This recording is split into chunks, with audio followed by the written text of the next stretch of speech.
Welcome to The Explainer. So today, we're going to break down a pretty radical algorithmic breakthrough from Google Research.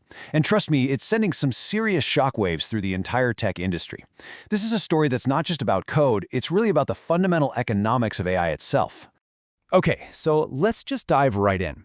For all the talk we hear about building faster, more powerful AI chips, the real roadblock, the thing that's actually holding back the next generation of AI, well, it's something else entirely. It's this quiet crisis that's happening deep inside the GPU. You see, the whole industry is slamming into a memory wall, and it's all because of this one component that, honestly, very few people ever talk about, but it's absolutely critical to how these models work. It's this little thing called the KV cache. And this illustration from the source material just shows the problem perfectly. The best way to think about the KV cache is like an AI short-term memory. So on the left, you've got the actual AI model, the brain. But on the right, that's its memory of the current conversation. And look what happens. It just grows and grows and grows until it completely dwarfs the model itself. Now, what's really crucial to understand here is that this isn't some kind of bug that can be patched. It's a fundamental feature of how these transformer models work. Every new word, every single token, it all gets stored. And this relentless linear growth is creating a super expensive and frankly unsustainable bottleneck. And we're not talking about a small problem here. The scale of this is just staggering. When you're doing long context tasks like, say, summarizing a giant report or just having a really long chat, the KV cache can eat up an unbelievable 80 to 90% of a GPU's precious memory. This leaves these incredibly expensive processors just sitting there twiddling their thumbs, waiting for data. But what if you could solve this whole mess? Not by throwing more expensive hardware at it, but with just pure, elegant math. Well, that's exactly what Google Research has done with an algorithm they're calling TurboQuant. Now just look at these numbers. I mean, they're almost hard to wrap your head around. They managed to get a 6x smaller memory footprint, an 8x speed up in performance, and, this is the magic part, zero quality loss. Not close to zero, not almost zero. We're talking absolute mathematical neutrality. It's wild. So, what's the secret sauce? It's how it avoids what the researchers call the metadata tax. See, older compression methods, they always had this catch. They needed to store extra instructions, this metadata, on how to decompress the information. But that extra data just defeated the whole purpose. TurboQuant, it just gets rid of that completely. So how in the world do they pull this off? Well, it boils down to this really slick two-step process. First, they totally reshape the data, and then they find a perfect way to account for any tiny leftover errors. Okay, so step one is this ingenious geometric shift. It takes this messy, chaotic cloud of data points, and with a clever rotation, it funnels them into a simple, predictable shape. And because the shape is predictable, you don't need any extra instructions to describe it. It's brilliant. And here's where it gets even cooler. That first stage, it isn't absolutely perfect, right?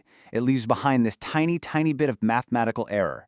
So for step two, it takes that leftover error and captures its entire essence with what's basically a one-bit barcode, a simple +1 or a -1. This ensures that absolutely nothing is lost. It is mathematically pristine. Now, a breakthrough this big, it doesn't just stay in a lab. The second the real-world implications of this became clear, it sent a full-blown panic through the semiconductor market. The moment this news hit the wire, the market just reacted instantly. And it was brutal. Memory chip stocks plunged because investors made a very simple assumption. This incredible new software efficiency was going to absolutely crush the demand for physical memory chips. And you can kind of see their logic, right? It makes sense on the surface. If you can suddenly get 6 times more out of the hardware you already own, then of course you're going to buy less hardware in the future. Seems simple enough. And this is where the story gets really, really interesting. What if that simple logic is just completely wrong? What if the answer lies in an economic theory that's over 150 years old?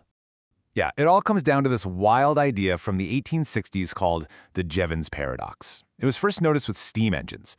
When they made steam engines more efficient, they didn't use less coal. No, it made coal power so cheap and accessible that people invented brand new industries and coal usage just exploded. We see it today, too. Making internet faster didn't lead to us using less data. It paved the way for Netflix and a world that now uses astronomically more. And that right there is the big aha moment for AI. Making AI memory cheaper and more efficient doesn't mean we'll use less of it. It means we're going to invent incredible new things, more complex, more ambitious AI applications that will gobble up all that newly freed up capacity, and then demand even more. Efficiency doesn't reduce demand, it breeds it. So, okay, what does this new reality actually look like? This explosion of AI capacity that was just unlocked by a clever algorithm, what does it mean for us? Well, it basically opens up two huge new frontiers at the exact same time. Up in the cloud, it's going to allow for bigger, smarter, multi-step AI agents that can tackle way more complex problems. And, maybe even more exciting, it's going to make it possible for the first time ever to run really powerful private AI models right on your own laptop or your phone. And this is the big takeaway for everyone building this stuff. The game has totally changed. It's no longer just a brute force race to cram more hardware into a data center. The future is all about building smarter hardware that works in perfect symbiosis with brilliant algorithms, just like this one. So we're left with this really provocative idea. A piece of elegant math can completely redefine the economics of a multi-billion-dollar industry practically overnight. Efficiency doesn't destroy demand, it unleashes it.